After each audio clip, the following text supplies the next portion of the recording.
Dear student, ई classroom में आपका फिर से स्वागत है।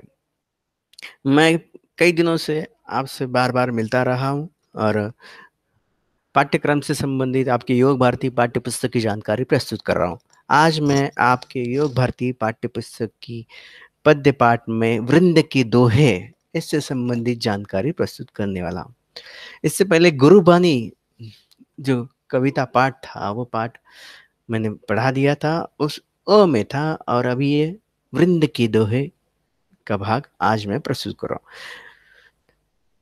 चलिए अब इस वृंद के दोहों को जानने से पहले, समझने से पहले मैं आपको थोड़ी सी सूचना देना चाहता हूँ कि जो आपको पढ़ाया जा रहा है, जो पाठ आपको समझाए जा रहे हैं, उन पाठों में मैं जो कुछ कृतियाँ आपको बता दे रहा हूँ पावर प्रेजेंटेशन के जरिए, उन कृतियों को आपको अपने नोटबुक में आपको लिखनी होंगे और लिख कर रखिए, जो परीक्षा के दृष्टिकोण से आपके लिए महत्वपूर्ण रहेंगे। तो ये मेरी छोटी सी सूचना है कि आप उन कृतियों को लिखते रहिए। चलिए, वृंद के दोहे कविता पाठ का भाग 1 में प्रस्तुत कर रहा हूँ। भाग 1 को प्रस्तुत करने से पहले वृंद के दोहे जिसके कवि है वृंदावन दास, उनका परिचय हम जान लेते हैं और बाद में उनके दोहों के बारे में भी समझते हैं। तो वृंद के दोहे कवि है वृंदावन दास। उनका पूरा नाम वृंदावन दास है। जन्म 1643 में मथुरा में हुआ। उनकी साहित्यिक विशेषता यदि कही जाए तो रीतिबद्ध कवि के रूप में उनकी पहचान है। नीतिपरक दोहे उन्होंने लिखे हैं और जन साधारण में प्रसिद्ध उनके दोहे हैं। लोक व्यवहार में भी अनुकरणीय वृंद जी की दोहे हैं। काव्य भाषा की बात करें कवि वृंद जी की, तो ब्रज अवधि भाषा के शब्दों का प्रयोग आपने अपने काव्य में किया है। काव्य भाषा सहज, सरल, सुंदर तथा लोक भाषा से जुड़ी है। कवि वृंद जी का निधन 1723 में हुआ। कवि वृंद जी ने जो कृतियां लिखी है उनके नाम इस प्रकार है: वृंद सत्सई, यमक सत्सई, बारह मासा, समेत शिखर छंद, हितोपदेश, संधि आदि। कवि वृंद के वृंदावन दास के बारे में जानकारी मिलती है कि बादशाह अकबर के दरबार में कि कवि के रूप में विस्तानबद्ध थे या उनकी पहचान थी। तो बादशाह औरंगजेब के दरबार के कवि के रूप में उनकी पहचान थी। चलिए अब विधा परिचय की ओर चलते हैं। रीतिकालीन काव्य परंपरा में दोहा छंद का अपना विशिष्ट स्थान है। अब आप जो कविता पढ़ रहे हैं ये दोहा छंद में लिखी गई है और ये दोहा छंद की विशेषता यहाँ मैं बता रहा हूँ। रीतिकालीन काव्य परंपरा में दोहा छंद का अपना विशिष्ट स्थान है। दोहा छंद कई कवियों का प्रिय छंद रहा है। दोहा अर्धसम मात्रिक छंद है। दोहे के दूसरे और चौथे चरण के अंत में लघु वर्ण आता है। इसके 4 चरण होते हैं। प्रथम और तृतीय में 13-13 मात्राएं होती है तथा द्वितीय और चतुर्थ चरण में 11-11 मात्रा होती है। तो इस प्रकार ये विधा है। क्या है? ये छंद है, इसे हम छंद कहेंगे। और छंद रीतिकालीन काव्य परंपरा के जितने सारे कवि थे वे जो काव्य लिखते थे तो इस दोहा छंद में ही लिखते थे। दोहा छंद कई कवियों का प्रिय रहा है और इसे अर्धसम मात्रिक छंद कहा जाता है। अर्ध सममात्रिक छंद मतलब दोहे में 4 चरण होते हैं और 4 चरणों में 2 चरण समान है, मतलब आधे समान है, आधे अलग है, इसलिए अर्ध सममात्रिक छंद इन्हें कहा जाता है। दोहे के दूसरे और चौथे चरण के अंत में लघु वर्ण आता है। इसके 4 चरण होते हैं। प्रथम और तृतीय में 13-13 मात्राएं आती है।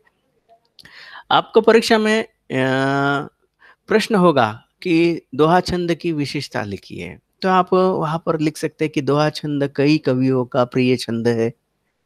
इसे सममात्रिक छंद कहते हैं। दोहे के दूसरे और चौथे चरण के अंत में लघु वर्ण आता है। इसके 4 चरण होते हैं। प्रथम और तृतीय चरण में 13-13 मात्राएं होती है। द्वितीय और चतुर्थ चरण में 11-11 मात्राएं होती है। अभी मात्राएं क्या है? मात्रा मतलब क्या? शब्द या वर्ण के उच्चार में लगने वाले अवधि के आधार पर मात्राएँ बनती है। तो ये है। चलिए अब आगे साहित्य संबंधी ज्ञान में यहाँ क्या पूछा जा सकता है? तो वृंद जी की प्रमुख रचनाओं के नाम लिखिए। वृंद सतसई, समेत शिखर छंद, भाव पंचशिखा पवन, पवन पचीसी, हितोपदेश संधि, यमक सतसई और सत्य स्वरूप आदि। अब दोहा छंद की विशेषता लिखिए। अब आपने जो मैंने पहले स्लाइड पर जो बात बताई थी उस पर ये प्रश्न कैसे हो सकते हैं, तो यहाँ मैंने लिख कर दिए। दोहा छंद की विशेषता क्या है कि दोहा छंद कई कवियों का प्रिय छंद रहा है। दोहा छंद अर्धसम मात्रिक छंद कहा जाता है। दोहे के दूसरे और चौथे चरण के अंत में लघु वर्ण आता है। इसके 4 चरण होते हैं। प्रथम और तृतीय में 13-13 मात्राएं होती है तथा द्वितीय और चतुर्थ में 11-11 मात्राएं होती है। अब ये छंद किससे कहते हैं ये भी हम समझने वाले। मात्राएं किससे कहते हैं ये भी आप जान लेंगे। छंद किससे कहा जाता है? कविता में वर्णों की संख्या अर्थात वर्णों की संख्या और स्थान से संबंधित नियम को छंद कहा जाता है। मात्रा किसे कहते हैं? वर्ण के उच्चारण में जो समय लगता है उसे ही मात्रा कहा जाता है। मतलब कोई भी वर्ण जब हम उच्चारित करते हैं तो उच्चारण करते पे समय जितना कम समय लगता है तो उसे लघु मात्रा कहेंगे। अधिक समय लगता है तो वो गुरु की मात्रा कही जाती है। तो वर्ण के उच्चारण में जो समय लगता है उसे ही मात्रा कहते हैं। मात्राएं 2 प्रकार की होती है, एक लघु मात्रा और दूसरी गुरु मात्रा। लघु मात्रा को 1 और गुरु मात्रा को 2 का भार होता है। भार मतलब गिनती के लिए लघु मात्रा है तो 1 में गिनी जाएगी और गुरु मात्रा है तो 2 में गिनी जाएगी। मतलब 2 नंबर दिए जाएंगे और लघु को 1 नंबर दिया जाएगा। तो ऐसे उनका भार होता है। भार मतलब वेटेज। जैसे अ, ई, उ मात्राएँ लघु मानी गई। तो ये अ, ई, उ ये लघु मात्राओं को 1 का वेटेज है, 1 का भार है, 1 में उसकी गिनती की जाती है। आ, ई, उ, ए, ऐ, ओ, औ ये मात्राएँ इसमें उच्चारण में समय लगता है इसलिए गुरु की मात्रा इन्हें कहा जाता है और इनका वेटेज है, इनका भार है 2 या इन्हें 2 में गिना जाता है। अब चरण किसे कहते हैं ये समझ लिए। प्रत्येक छंद में मुख्य 4 भाग होते हैं जो नियम के अनुसार निश्चित विराम चिन्ह से अलग किए जाते हैं। इनको चरण कहा जाता है। मैं उदाहरण में आपको अभी ही दिखाता हूँ। देखिए यहाँ पर एक दोहा है, पढ़ रहा हूँ। सरस्वती के भंडार की बड़ी अपूर्व बात, जो खर्चे त्यों त्यों बढ़े, बिन खर्चे घटी जात। ये एक दोहा है। अब इस दोहे में देखिए यहाँ कॉमा लगा है और यहाँ पर एक विराम। तो यहाँ कॉमा शुरुआत से लेकर जहाँ अल्प विराम या कॉमा लगा है इस हिस्से को एक चरण कहते हैं। तो ये एक चरण, ये दूसरा चरण, ये तीसरा चरण और ये चौथा चरण। तो एक छंद में जहाँ विराम चिन्ह लगता है वहां तक एक चरण बन जाता है तो उसे चरण कहा जाता है। मात्राएं भी, मात्रा के बारे में भी बताता हूँ। देखिए स र स, इसके उच्चारण में समय कम लग रहा है इसलिए इसके लिए ये लघु की मात्रा बन गई और लघु की मात्रा के लिए 1 अंक दिया गया है। तो ऐसे अंक यहाँ पर दिए गए। अब विशेषता में देखिए, विशेषता में मैंने बताया था कि प्रथम और तृतीय चरण में 13-13 मात्राएं होती है। अब देखिए इस छंद के प्रथम और तृतीय चरण में 13-13 मात्रा है। द्वितीय और चौथे चरण में 11-11 मात्रा है। मतलब 11-11 इनकी संख्या है। तो इस प्रकार ये छंद होते हैं और उसमें चरण होते हैं, मात्रा होते हैं और मात्रा, छंद, चरण के आधार पर काव्य लिखा जाता था और ये काव्य छंद के नाम से पहचाना जाता था। अब चलिए यह है छंद की जानकारी। अब इस उदाहरण की ओर चलते हैं। सरस्वती के भंडार की बड़ी अपूर्व बात, ये छंद है। अब इसमें 4 चरण है। देखिए सरस्वती की भंडार की एक चरण बन गया, बड़ी अपूर्व बात दूसरा चरण बन गया, जो जो खर्चे त्यो बड़े ये तीसरा चरण बन गया और बिन खर्चे घटी जात ये चौथा चरण बन गया। तो ऐसे इस प्रकार इस छंद में, दोहा छंद में 2 पंक्तियों का काव्य है, लेकिन 2 पंक्तियों की काव्य में 4 चरण हैं और इसलिए इसे छंद दोहा छंद कहा जाता है।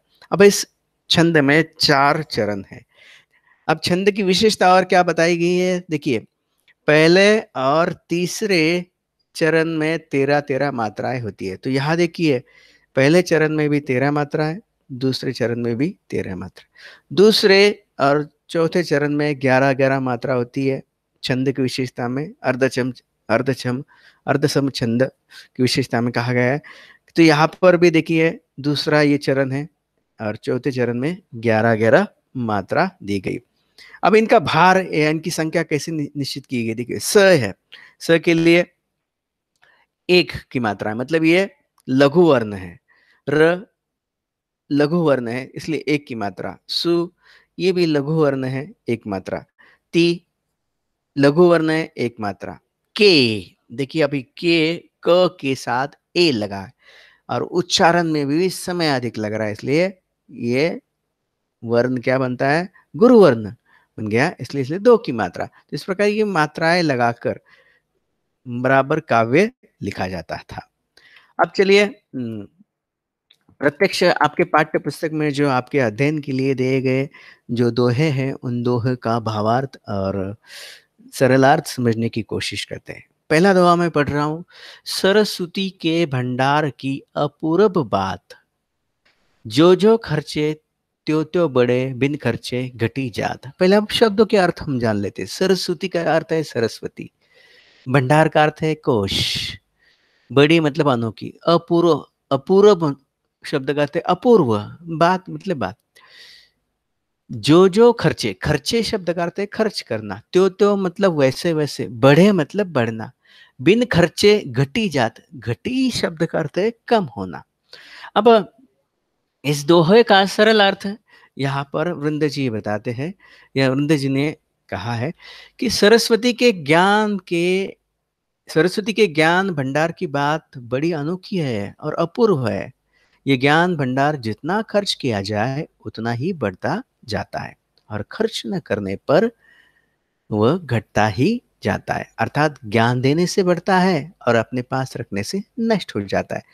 वृंद जी ने कहा है, सरस्वती अर्थात विद्या का भंडार ऐसा भंडार होता है, वो अनोखा भंडार है और ये भंडार हम जितना खर्च करेंगे, मतलब विद्या का दान हम जितना देंगे, जितनी विद्या हम दूसरों को देते जाएंगे, जितनी बात हम दूसरों को सिखाते जाएंगे, उतने हमारे ज्ञान में बढ़ोतरी होगी, हमारे बुद्धि में विद्या में बढ़ोतरी होगी, हमारे ज्ञान में और धार आ जाएगी, ऐसा वृंद जी का कहना है। इसलिए खर्च करते समय हमें हाथ पीछे नहीं करना चाहिए, अर्थात विद्या दान करते समय हमें जो कुछ भी आता है वो विद्या हमें दान करनी चाहिए, विद्या का दान करना चाहिए, ताकि हमारी बुद्धि या विद्या और बढ़ती है। तो सरस्वती के ज्ञान के भंडार की बात यहाँ कही है कि इसका भंडार अनोखा है, ये भंडार जितना खर्च करे उतना बढ़ता ही जाता है, इसलिए हमें इसे खर्च करना चाहिए।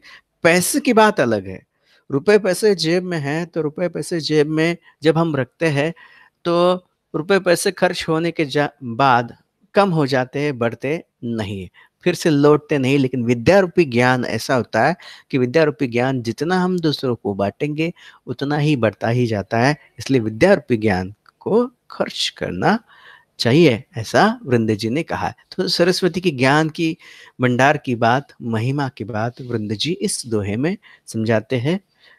अगला दोहा देखिए। नैना देत बताए सब ही को हेत अहेत, जैसे निर्मल आरसी भली बुरी कही देत। अब शब्दों के अर्थ पहले समझ ले। नैना शब्द का अर्थ है आंखें, पर्यायवाची शब्द है।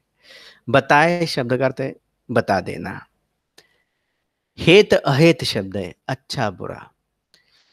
अब एक और शब्द नीचे की पंक्ति में, जैसे निर्मल आरसी, आरसी शब्द का अर्थ है दर्पण आईना, भली बुरी मतलब अच्छी बुरी, कही देत, देत मतलब कह देना, ये शब्दों के अर्थ बन गए। अब इस दोहे का अर्थ क्या है?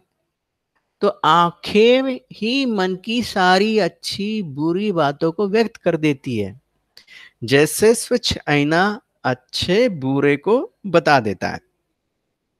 वृंद जी ने आँखों की विशेषता यहाँ बताई है और आँखों की विशेषता बताने के लिए उदाहरण दिया है आईने का, कि आँखें किसके समान होती है? आईने के समान।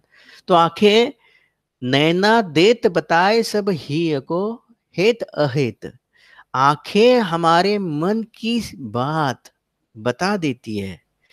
अच्छी बुरी बात आँखों से पता चल जाती है। जब ज़बान कुछ कह नहीं पाती है, तब कहा जाता है कि हमारे मन की बात आँखें ही कह देती हैं। और जब आँखें भी जवाब देती है तो ये बात थोड़ी-सी अलग है, लेकिन हमें उस ओर नहीं जाना है। लेकिन हमारे मन की बात, हमारे मन के विचार हमारी आँखें बता देती हैं। हम चाहे गुस्से में हो तो हमारी आँखें लाल हो जाती है। हमारे आँखें लाल हो जाने के बाद कहते हैं ना आँखों में खून उतर आता है, तो हमारे दिल की बात आँखों में नज़र आती है। हम चाहे कुछ ना कहें, हम सिर्फ़ एक नज़र, एक ऐसी क्रोध भरी आँखें भी किसी की ओर डाल दें तो सामने वाला समझ जाता है कि इसके व्यक्ति के मन में क्या बात है। तो वृंदा जी भी यही कहते हैं कि नैना बताए सब हित अहित हेत अहेत, मतलब हमारी आंखें मन की अच्छी बुरी बात कह देती है। किसके समान कह देती है? निर्मल आरसी के समान, दर्पण के समान, आईने के समान। जब हम आईने के सामने जाकर खड़े होते हैं तो आईना हमारा स्पष्ट रूप दिखा देता है। फिर चाहे हमारे रूप पर कहीं गंदगी लगी हो या रूप सुंदर दिख रहा तो भी गंदगी दिखाई देती। सुंदर है तो सुंदरता आईना दिखा दे, आईना स्पष्ट रूप से अपनी बात कह देता। उसी के समान आँखें होती है, ऐसा वृंद जी का कहना है।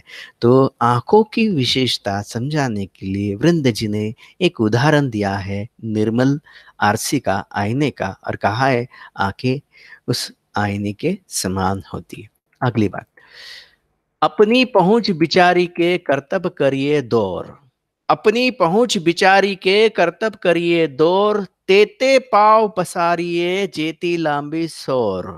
अब यहाँ इस दोहे में जो शब्दांश है उन शब्दांश को समझने की कोशिश करते हैं। ये शब्दों को सुनने की समझने की कोशिश करते हैं। पहले देखो क्षमता, ये शब्द है तो अपनी पहुँच, पहुँच शब्द का अर्थ है क्षमता, शक्ति।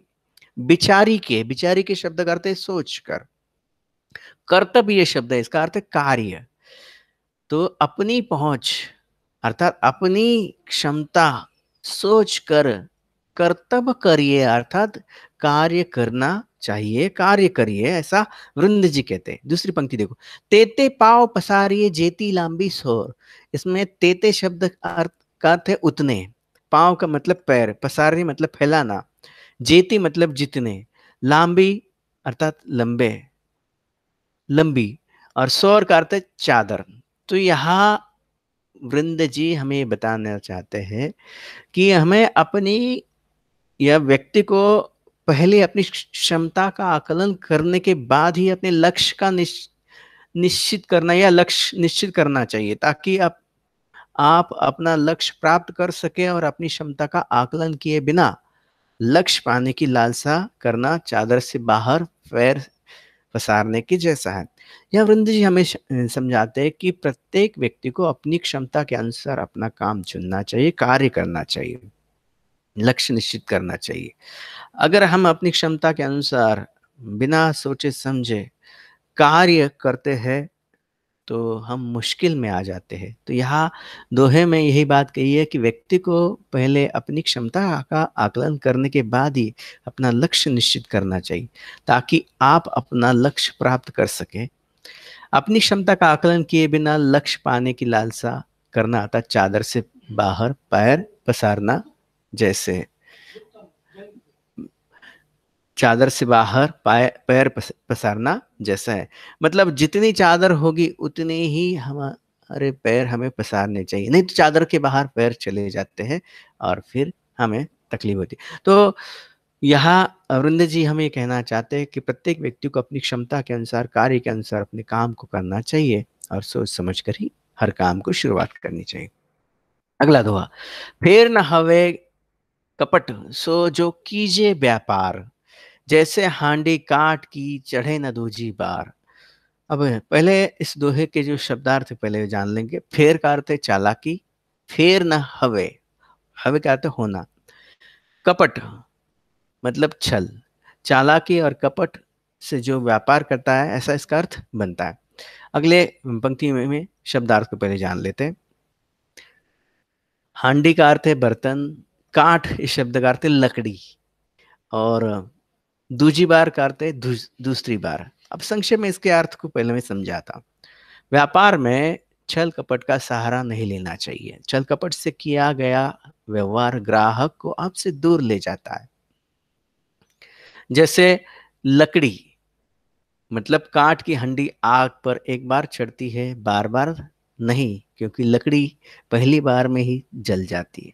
तो वृंद जी यहाँ व्यापार के बारे में कहते हैं कि व्यापार में छल चालाकी नहीं होनी चाहिए। छल चालाकी मत करो, क्योंकि एक बार छल और चालाकी आप करते हो तो ग्राहक ये बात समझ जाता है और दोबारा दूसरी बार कभी भी आपके पास नहीं आता है या आपसे कुछ भी चीज़ें नहीं खरीदता है। तो व्यापारी को या व्यापार करते समय एक बात ध्यान में रखनी है, हमें छल से कपट से व्यापार नहीं करना चाहिए। अगर छल से व्यापार करते हैं तो ग्राहक दूसरी बार हमारे यहाँ नहीं पहुँचाएगा। यही बात समझाने के लिए कवि वृंद जी ने उदाहरण दिया है हांडी का। जो काठ काठ यानी लकड़ी, लकड़ी की हांडी में पुराने ज़माने में खाना पकाया जाता था, और ये लकड़ी की हांडी में खाना पकाने के समय उसे चूल्हे पर रखा जाता था और उसमें अनाज या खाना पकाया जाता था। जब ये लकड़ी की हांडी में पकाया हुआ खाना कि दूसरे किसी बर्तन में ले जाया जाता था, तब खाना पकने के बाद ये लकड़ी की हांडी जल जाती थी, फिर से वो किसी काम की नहीं रहती थी। हर बार खाना पकाते समय दूसरी हांडी रखी जाती थी। तो एक बार कोई लकड़ी की हांडी यदि हम चूल्हे पर रख देते हैं तो वो जल जाती है।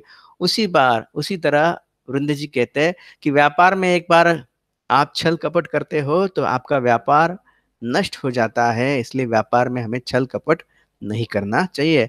उदाहरण से वृंद जी ये बात समझाते हैं। चलिए अब ये जो दोहे मैंने प्रस्तुत किए, इन दोहों पर कुछ आकलन की कृतियां इस प्रकार है। कारण लिखिए। सरस्वती के भंडार को अपूर्व कहा गया है। यहाँ को शब्द यहाँ प्रिंट नहीं है, तो सरस्वती के भंडार को यहाँ को नहीं है तो को पढ़ना है। अपूर्व कहा गया है। क्यों कहा गया है? कारण क्योंकि सरस्वती के भंडार को जैसे जैसे खर्च किया जाता है वैसे वैसे वह अधिक से अधिक लोगों तक पहुंचता रहता है, इसलिए उसे अपूर्व कहा गया है। व्यापार में दूसरी बार छलकपट करना असंभव होता है। क्यों? कारण लिखिए। व्यापार में किया गया छल कपट समझ में आ जाता है और दूसरी बार ग्राहक भी समझ जाता है और वो दोबारा नहीं पहुंचता है। अब कृति में और कैसी कृति हो सकती है? सहसंबंध लिखिए। एक और पंक्ति आधी लिखी होगी, उसके आगे की पंक्ति दूसरी ओर होगी। तो ये कृति आपके पाठ्य पुस्तक में भी है। सरस्वती के भंडार की, इसका संबंध किससे है? अपूर्व बात इस पंक्ति से। नैना देत बताए सब, हित अहित। इस प्रकार सहसंबंधों को आपको लिखना होगा। प्रस्तुत दोहे में से दो कहावतें छांट कर लिखिए। अब मैंने जो दोहे प्रस्तुत किए उनमें दो कहावतें थी। एक दोहे में एक देखिए, तेते पाव पसारिए जेती लांबी सौर, ये कहावत है।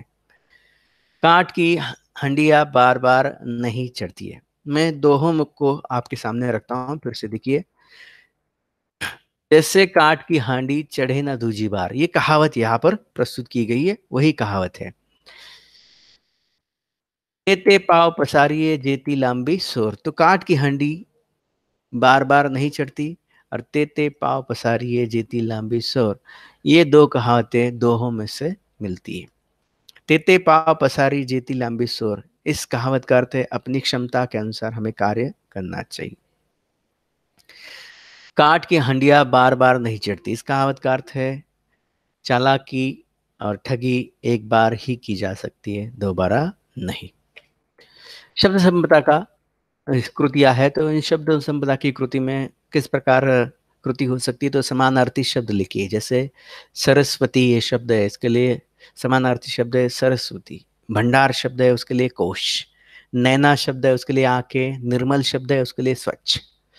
विलोम शब्द लिखिए। अब जो दोहे हैं, उन दोहों में कुछ शब्द है, उन शब्दों के विलोम आपको लिखने होंगे। जैसे भली शब्द है तो उसका विलोम शब्द है बुरी। हित शब्द है, उसका विलोम शब्द है अहित।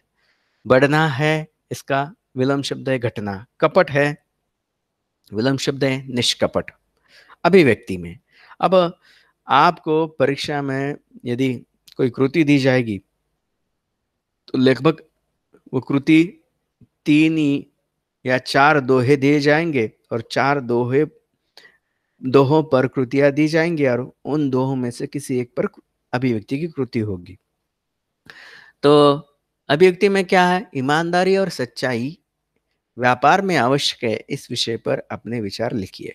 अब इस अभिव्यक्ति में आप क्या लिखेंगे? मैंने यहाँ लिख कर नहीं दिया, आपको सोच समझ कर लिखना है, इसलिए मैंने ये बात छोड़ दी, आपकी तरह आपके पास छोड़ दी है, लेकिन आप इसे ध्यान से लिखिए। ईमानदारी और सच्चाई व्यापार में आवश्यक है, इस विषय पर अपने विचार लिखिए। अब आप अपने विचार लिखते समय यही लिखेंगे कि ईमानदारी और सच्चाई से ही व्यापार किया जाता है।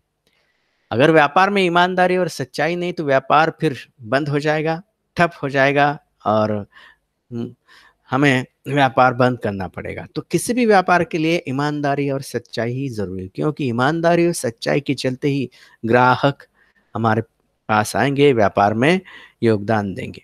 ग्राहक हो तो ही व्यापार चलेगा। व्यापार में ग्राहक जरूरी है, आवश्यकता है, तभी व्यापार पूरा होगा। और सच्चाई ईमानदारी न हो तो ग्राहक दूर चले जाएंगे, और जिससे व्यापार ठप बन जाएगा। इस प्रकार आप अभिव्यक्ति में देख सकते हैं। हर व्यापार, आजकल जितने सारे व्यापारी हैं, व्यापार करने वाले लोग हैं, और वही व्यापार सफल हुआ है कि जिसमें ईमानदारी और सच्चाई से काम किया जा रहा है। लोगों को फंसाया नहीं गया है, लोगों को ठगा नहीं गया है, किसी के जबरदस्ती पैसे नहीं लिए गए। तो ऐसे व्यापार जहाँ चलते हैं, वही सफल होते हुए दिखाई देते हैं। अगला दोहा देखिए। ऊंचे बैठे बैठ ना ले है, गुण बिन बड़प्पन कोई। बैठो देवल सीकर पर, वायस गरुड़ न होई। अब यहाँ इस दोहे के अर्थ को जानने से पहले इसके शब्दार्थ को जान लेते हैं। लेह शब्द का अर्थ है प्राप्त करना, देवल शब्द का अर्थ है मंदिर, शिखर शब्द का अर्थ है कलश, वायस शब्द का अर्थ है कौवा। तो समझने की कोशिश करते हैं इस दोहे का अर्थ। अर्थ है, ऊंचे स्थान पर बैठने से बिना गुणों वाला कोई भी व्यक्ति बड़ा नहीं बन जाता। ठीक वैसे ही जैसे मंदिर के शिखर पर बैठने से कौवा गरुड़ नहीं बन जाता। अब यहाँ वृंद जी हमें ये बात बताते हैं कि मनुष्य को बड़प्पन किस आधार पर मिलता है, मनुष्य महान क्यों कहा जाता है। तो वृंद जी के अनुसार मनुष्य बड़ा बड़ा और महान तब कहा जाता है जब उसमें गुण होते हैं, और गुणों के आधार पर, हमारी विशेषताओं के आधार पर ही हमें स्थान मिलता है। अगर हम ऊंचाई पर जाकर बैठ गए, ऊंचे स्थान पर, तो हम बड़े नहीं बन जाएंगे। यहाँ वृंद जी एक उदाहरण देते हैं और कहते हैं, अगर कौवा कौवा या वायस किसी मंदिर के शिखर पर बैठ गया, तो कौवा महान बड़ा नहीं कहा जाता है। गरुड़ की तरह उसे उसे महानता प्राप्त नहीं होती। जैसे कौवे में और गरुड़ में अलगपन है। कौवा श्रेष्ठ है, महान पक्षी है, सॉरी, गरुड़ महान पक्षी है कौवे से, और बड़ा है, और कौवा इतना महान नहीं, सीधा साधा पक्षी है। तो कौवा अगर किसी शिखर पर बैठ गया तो वो बड़ा नहीं कहा जाएगा। बड़ा पक्षी कौन है? तो वो गरुड़ ही है। तो गरुड़ को बड़प्पन, महानता उसके गुणों के कारण मिली है, विशेषताओं के कारण मिली है। तो हमारे जीवन में भी यही बात वृंद जी समझाते हैं कि हम ऊंचे स्थान पर बैठने पर हमें महान कहा जाएगा ऐसा नहीं, गुणवान कहा जाएगा नहीं, श्रेष्ठ कहा जाएगा नहीं। तो हमें अपने गुणों के आधार पर श्रेष्ठ कहा जाता है, विशेषताओं के आधार पर श्रेष्ठ कहा जाता है। तो व्यक्ति की महानता गुणों के आधार पर तय होती है, स्थान के आधार पर नहीं, ऐसा वृंद जी यहाँ कहते हैं। अगला दोहा देखिए। उद्यम कबहू न छाड़िए, पर आशा के मोद। अब इस पंक्ति के पहले शब्द जो नए हैं, पहले उनको समझ लेते हैं। उद्यम शब्द का अर्थ है उद्योग, कबहू शब्द का अर्थ है कभी, न छाड़िए मतलब करना, न करना। पर आशा के मोद, आशा का अर्थ है आशा, मोह। मोद का अर्थ है हर्ष। दूसरी पंक्ति पढ़ रहा हूं, गागरी कैसे फेरिए उनो यो देखी पयोद। अब गागरी शब्द का अर्थ है, गागरी शब्द का अर्थ है गागर, कैसे फूरिए, फूरिए शब्द का अर्थ है पयोद, पयोद शब्द का अर्थ है बादल। अब इसका सरल अर्थ हम समझ लेते हैं, बाद में इसका स्पष्टीकरण देता हूं। दूसरों के भरोसे अपना कार्य अथवा व्यवसाय छोड़ना उचित नहीं है, ऐसा इस दोहे में वृंद जी कहते हैं। लेकिन ये बात समझाने के लिए वृंद जी ने उदाहरण दिया, जैसे पानी से भरे बादलों को देखकर पानी से भरा घड़ा फोड़ देना बुद्धिमानी नहीं है, तोड़ देना बुद्धिमानी नहीं है। यह घड़ा शब्द के बाद एक शब्द पीछे, ये एक शब्द यहां पर रह गया है, देखिए घड़ा, यहां फोड़ देना चाहिए था लेकिन लिख प्रिंट नहीं है, तो आप समझते समय ऐसे समझिए कि फोड़ देना है। तो दूसरों के भरोसे अपना कार्य अथवा व्यवसाय छोड़ देना उचित नहीं है। जैसे पानी से भरे बादलों को देखकर पानी से भरा अपना घड़ा फोड़ देना बुद्धिमानी नहीं। मतलब किसी के भरोसे पर आशा से हमें अपनी कोशिश नहीं छोड़नी चाहिए। हमें कोई ये दे रहा है, उससे हमें सहायता मिल रही है, जिससे हमारा काम बन रहा है, इसलिए हम अपने काम को, अपनी कोशिश को बंद कर दे, ऐसा नहीं है।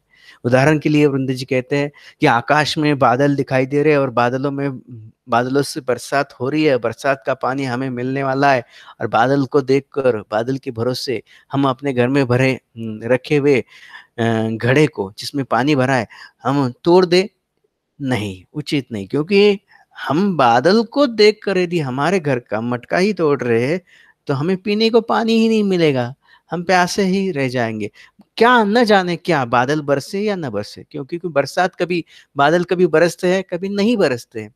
केवल आवाज होती है, शोर करते हैं, और हवा के झोंके से बादल निकल जाते, कभी कभी बरसात होती भी नहीं।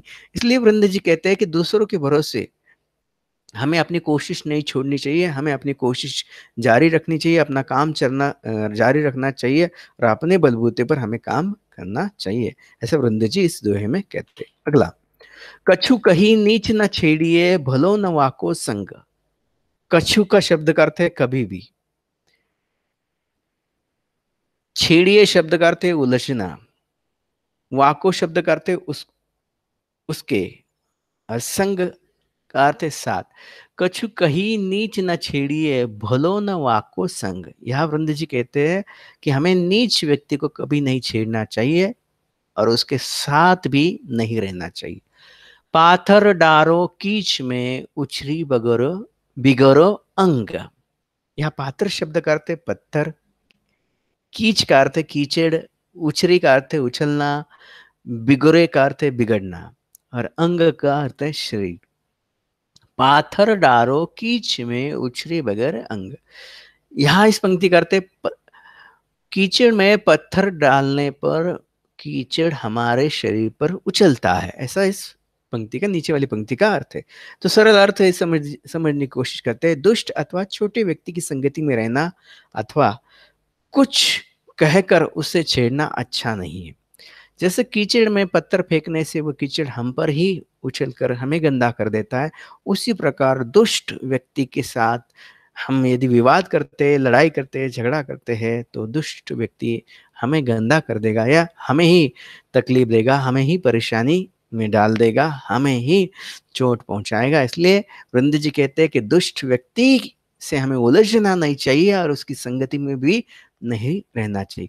हमेशा ऐसे ही अच्छे लोगों की संगति करो कि जिससे हमें परेशानी ना हो। और यही बात समझाने के लिए वृंद जी ने कीचड़ का उदाहरण दिया कि जैसे कीचड़ में पत्थर फेंकने पर कीचड़ की चींटे हमारे शरीर पर उड़ती है, उसी प्रकार दुष्ट व्यक्ति के साथ रहने से हमारा हर घड़ी अपमान होता है, और हमें दुख मिलता है, हमें परेशानी झेलनी पड़ती है, ऐसा वृंद जी ने कहा है। आगे, जो पावे अति उच्च पद ताको पतन निदान। जो तपी तपी मध्यान्ह लो असु हो तू है भान। अब पावे शब्द का अर्थ है प्राप्त होना, ताको शब्द का अर्थ है उसका, निदान शब्द का अर्थ है अंत। सूर्य शब्द, हाँ, भानु शब्द का अर्थ है, भान शब्द का अर्थ है सूर्य। तो यहाँ वृंद जी कहते हैं जो पावे उच्च पद, मतलब जो उच्च पद प्राप्त कर लेता है, ताको पतन निदान, जो ऊंचे पद पर आसीन हो जाता है, उच्च पद प्राप्त करता है, एक दिन उसे उस ऊंचे पद से नीचे उतरना पड़ता है, उसका एक दिन अंत होता है, ऐसा वृंद जी कहते हैं। अब कैसे अंत होता है, तो ये बात समझाने के लिए वृंद जी ने नीचे की पंक्ति में उदाहरण दिया है। उदाहरण में वे कहते हैं, जो जो तपी मध्यान्ह लो, अस्तु होत भान। मतलब जैसे जैसे सुबह होने के बाद सूरज आगे आगे बढ़ता है और दोपहर में ऊंचाई पर पहुंचने पर, मध्याह्न पर पहुंचने पर और भी आग उगलता है, तो ऐसा आग उगलने वाला सूरज शाम के समय धीरे धीरे अस्त होता है और उसकी आग भी कम हो जाती है, उसका उसकी तपन भी कम हो जाती है और शांत हो जाता है। वैसे ही वृंद जी कहते हैं, जो एक बार ऊंचे पद पर पहुंच गए, तो पहुंचने के बाद फिर से उनका पतन होने वाला है सूरज की तरह। इसलिए ऊंचे पद पर आसीन होने पर हमें गर्व अभिमान नहीं करना है, क्योंकि एक दिन हमें उस पद से अलग होना ही पड़ता है। अब इन पंक्तियों पर भी कृतियां मैंने बनाई है, उसे समझने की कोशिश करते हैं। पहली कृति है आकलन की, उसमें उत्तर लिखिए। गुणों, वे गुणों के आधार पर मिलता है, ये गुणों के आधार पर मिलता है बड़प्पन। यहाँ भी के प्रिंटिंग नहीं है, तो गुणों के आधार पर मिलता है बड़प्पन। दूसरों की आशा पर यह नहीं करना चाहिए उद्यम। इनकी संगति नहीं करनी चाहिए नीच व्यक्ति की। ऊंचे पद पर एक दिन यह होगा पतन। विलंब शब्द लिखिए। इन दो प्रकृतियों में विलंब शब्द उत्थान, इस शब्द का विलंब शब्द पतन। अस्त, इस शब्द का विलंब शब्द उदय। बढ़ना, इस शब्द का विलंब शब्द है घटना। गुण, इस शब्द का विलंब शब्द है दोष। पर्यायवाची शब्द लिखिए। देवल, मंदिर।